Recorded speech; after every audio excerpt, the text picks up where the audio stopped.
Salam, hər vaxtınız xeyir olsun.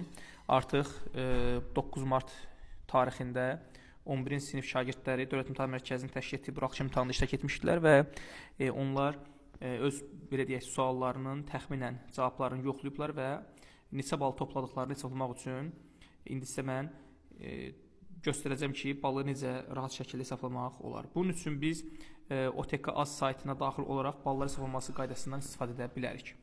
Və biz Google axtarış sisteminə daxil oluruq və burada axtarış yeri var, görürsünüz. Bura OTK bal hesablama da yaza bilərsiniz, yaxud OTK yaza bilərsiniz. İndi biz OTK bal hesablama yazırıq və ekrana çıxan birinci hissəyə daxil oluruq.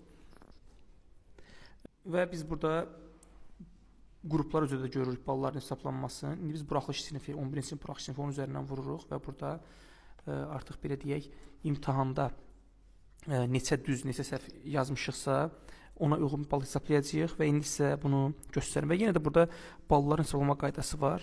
Mavi rəngdə görürsünüz. Onun üzərindən vururuq. Burada düstur da göstərir. Yəni düsturdan da baxa bilərsiniz siz. Burada hər bir fənn üzrə göstərir. Yaxud da ki, elə birbaş rahat şəkildə düzlərinizi buraya yazaraq da bal hesablaya bilərsiniz. İndi biz birinci gələk tədris dili, yəni bu Azərbaycan bölməsi üçün Azərbaycan dilidir. Rus sektoru üçün isə Rus dili imtahanıdır.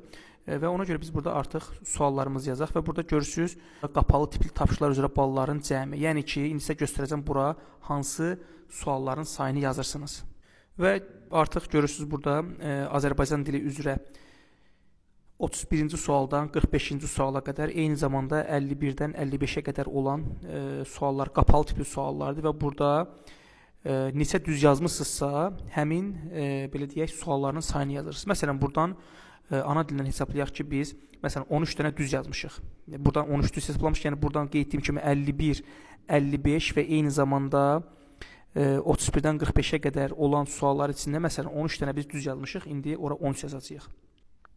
Və indi biz artıq bura 13 düz qeyd edirik və digər tərəfdən də ki, burada artıq yazılı şəkildə cavablandırılması tələb olunan açıq tipli tapşırıqların sayını yazırıq. Onu da göstərim sizə hansılardır.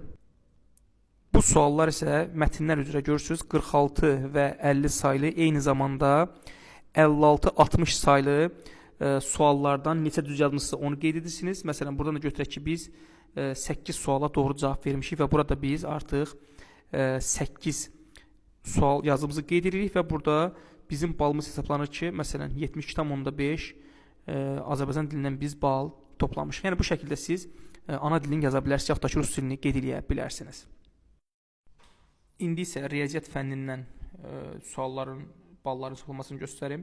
Burada görürsünüz qapalı tipli tapşırıqlar üzrə balların cəmi. Yəni bu hissəyə, birisi riyaziyyatda da 13 qapalı test var. İndi onu sizə göstərim ki, bura hansı sayı yazırsınız. Bu hissəyə 61-ci tapşırıqdan 73 daxil olmaqla, yəni 13 test tapşırıqla neçə düz yazmışsınızsa, onun sayını müvafiq xanəyə qeyd edirsiniz. İndi biz tutalım buradan 10 düz cavab yazmışıq və bura 10 test yazırıq. Bu hissədə isə deməli cavabların kodlaşması tələb olunan açıq tipli tapşırıqlardır. Onu göstərim.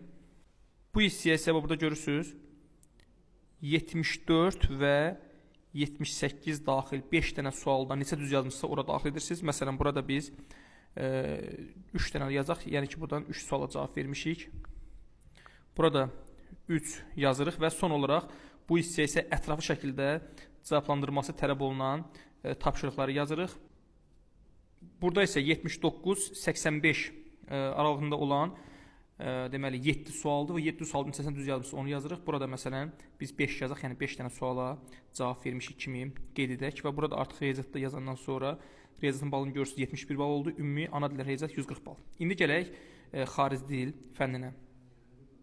Xarici dildə də burada qapalı tipli tapşırıqlar var. Onu sizə göstərim. Və burada da indi bütün xarici dillərdə prosedur eynidir. Biz ingilis dilini göstəririk. İngilis dilindən də yəni eyni prosedur digər xarici dillərə də, alman, fransız və digər fənlərə tətbiq edilə bilər. Və burada da ingilis dili üzrə 1, 2, 3, eyni zamanda 7 və 26-ya qədər olan qapalı suallardan neçə düz yazmışsınızsa, onu bura daxil edirsiniz. Və biz ingilis dilində 20 yazaq. Yəni ki, 20 dənə qapalı suala cavab yazmışıq. İndi isə bu hissədə ətraflı şəkildə tələb olunan sualların sayını yazırıq. Və burada da 4, 5, 6-cı və eyni zamanda 27, 28, 29, 30 bax buradakı suallar ki var. Bunların sayını yazırsınız. Məsələn, buradan da 4 dənəsinə cavab vermiş olaq. İndi onu qeyd edək. Və burada 4 yazdıqdan sonra artıq görürsünüz bizim ümumi balımız hər bir fənn üzrə və eyni şəkildə ümumi balımız qeyd olundu. Siz də bu şəkildə öz balınızı OTK saytında hesablaya bilərsiniz. Bütün imtahan iştirakçılarının hər birinə uğurlar arzu edirəm.